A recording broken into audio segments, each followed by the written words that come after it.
Hello everyone, welcome to my channel Relationship Stories. In this video, we are going to give the judgment to the two real persons in this world for the wrongful actions against their loved ones.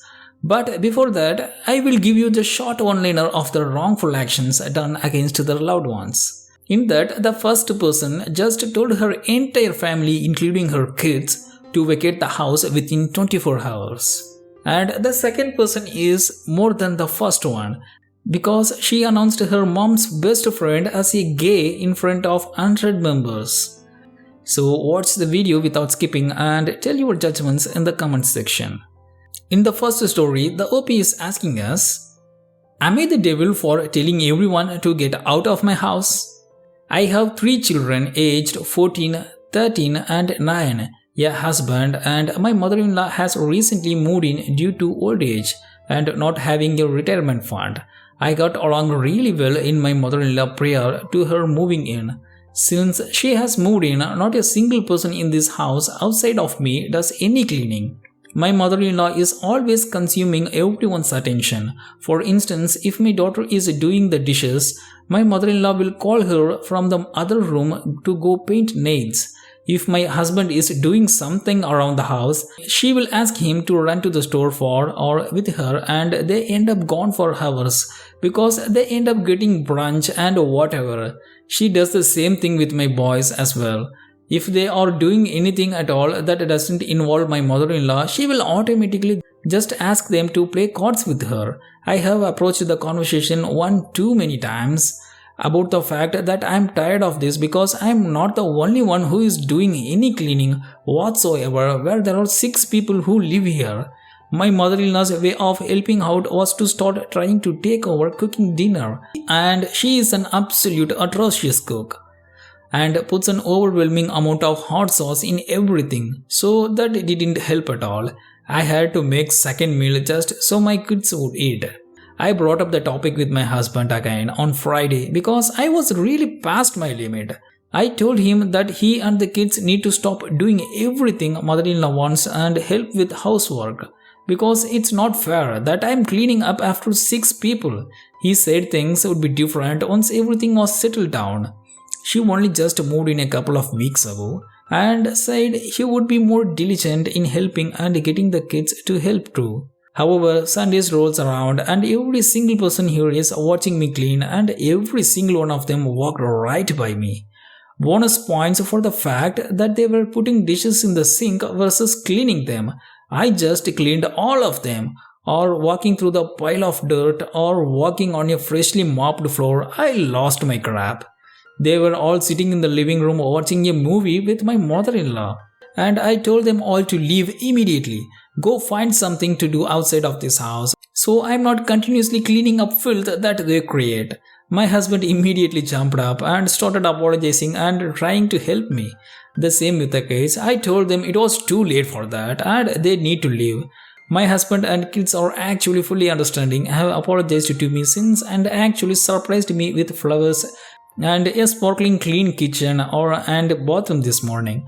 My mother-in-law on the other hand is saying I was out of the line for purposely making everyone feel like second-class citizens in their home versus just using my words like a big girl. Am I the devil for doing this, guys? And before anyone asks, I have spoken to my mother-in-law prior to this about her needing to stop asking for my kids or husband to dote on her when they are doing their chores. She said something to the effect of, they can always do them later. And I won't be here much longer than you think.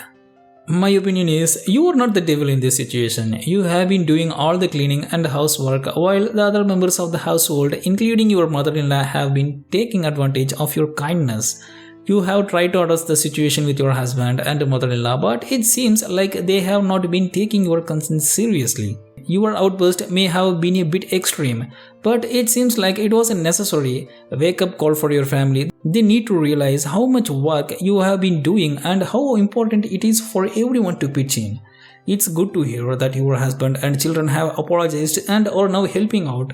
For the second story, one person is asking us, am I the devil for announcing at a party that my mom's friend might be interested in me?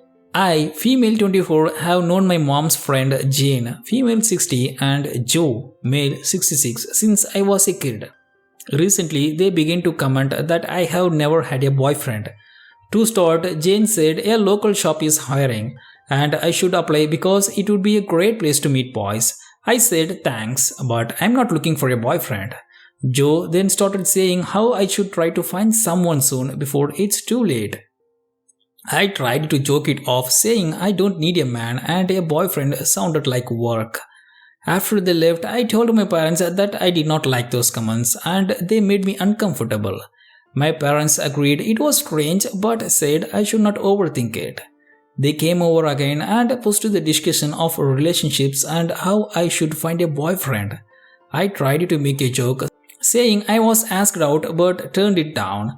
My parents seemed surprised, so I told a story about how two different guys asked me out but I turned them down because they made me feel uncomfortable. Jane said I should at least go on a date with them because I don't know when I will be asked again. I became angry and told them I would rather be single than date someone who made me feel uncomfortable. Joe disagreed, saying it didn't matter.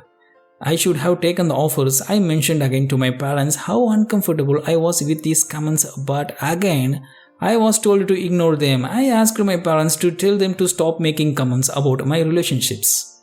I saw them again last week. My parents pulled them aside and told them to stop making those comments as they made me feel uncomfortable. They agreed to stop. Later, Joe asked me a question, and when I didn't give him the response he wanted, he said he had asked about my boyfriend later to set me back to normal because it's so funny.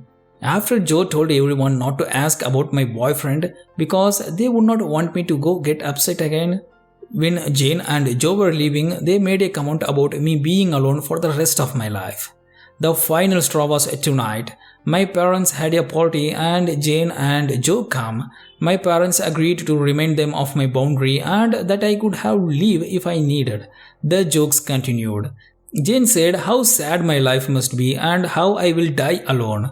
I started to leave when Joe said Jane was right and it was also pathetic that I didn't have a boyfriend yet.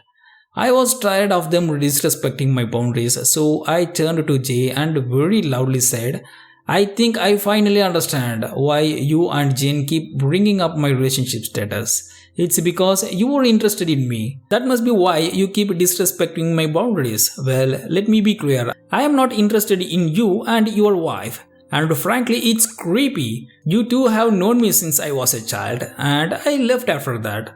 From what I have been told, they were embarrassed and left the party early. My best friend thinks I'm right, but my parents believe what I said was uncalled for and disturbing.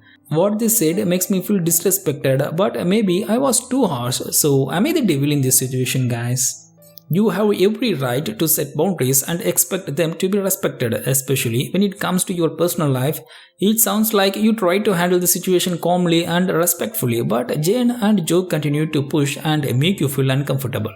Your announcement at the party may have been a bit harsh, but it was understandable given the circumstances. You were fed up with their behavior, and it was a way to make it clear that their comments were not welcome. Our friends said, when dealing with a bully, always take every opportunity to publicly humiliate said bully. Also, make it clear to your parents that going forward, you will set your own boundaries and enforce them, and not allow your parents to set or fail to set them on your behalf. That puts your parents on notice that if they don't immediately step up to the plate and stop crappy people like this from harassing you, you will do that for yourself.